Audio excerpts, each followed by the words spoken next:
Assalamualaikum warahmatullahi wabarakatuh. Bagaimana kabar kalian? Semoga kabar kita semuanya dalam keadaan fantastis dan tetap fokus untuk mencapai tujuan yang kita inginkan. Tempat wisata yang dulunya mempunyai citra negatif karena dipakai untuk ritual seks berubah menjadi tempat wisata religi dan wisata keluarga.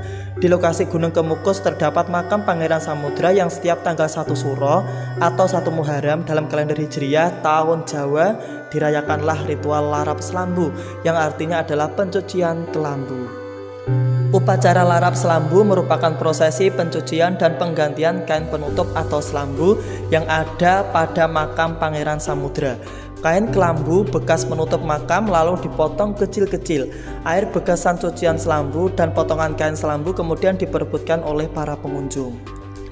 Asal mula Gunung Kemukus tidak lepas dari legenda Pangeran Samudra yang melakukan syiar agama Islam di wilayah tersebut.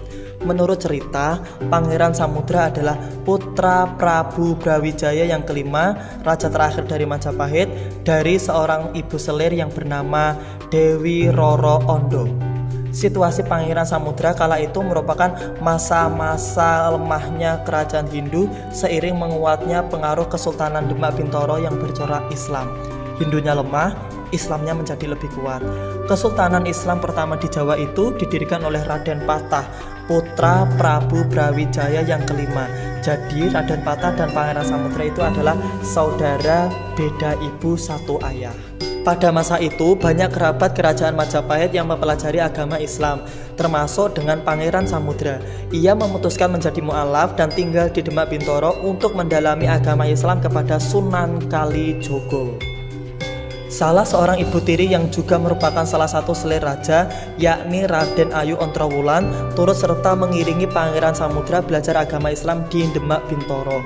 Beberapa tahun berselang, Sunan Kalijogo mengutus Pangeran Samudra mengembara ke arah selatan menuju Gunung Lawu. Sang pangeran diminta belajar kepada ulama-ulama Islam yang dijumpai selama perjalanan ke selatan tersebut. Sunan Kalijogo berharap ilmu agama yang dimiliki Pangeran Samudra kian lengkap sebagai bekalnya kelak dalam mendakwahkan Islam. Selain berguru agama Islam, Pangeran Samudra juga ditugaskan menyambung kembali tali silaturahmi dengan kerabat Majapahit yang tercerai-berai, dan tentunya banyak dari keluarga Majapahit yang mendiami wilayah sekitar Gunung Lawu. Salah satunya adalah Kiai Ageng Gugur di desa Pandan di lereng Gunung Lawu. Pangeran Samudra singgah beberapa lama di pesanggrahan Kiai Ageng Gugur. Setelah memperoleh restu dari Kiai Ageng Gugur, ia pun bermaksud pulang kembali ke Demak Bintoro.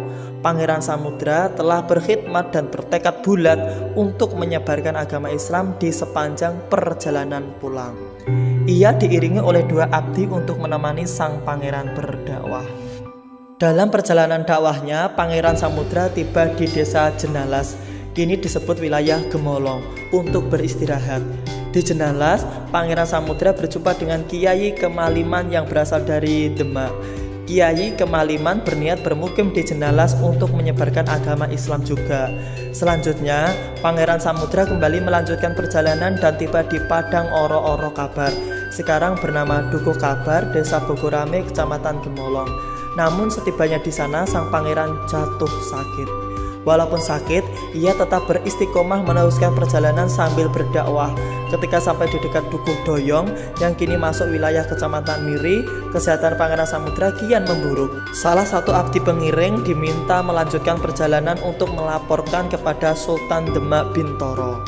Sesampainya di Demak, sang abdi melaporkan kepada Sultan bahwa kemungkinan Pangeran Samudra tidak dapat sampai ke Demak karena sakit parah.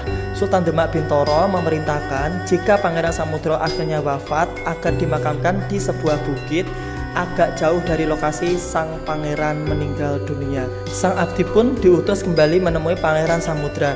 Namun sesampainya di sana, Pangeran Samudra pun telah meninggal dunia.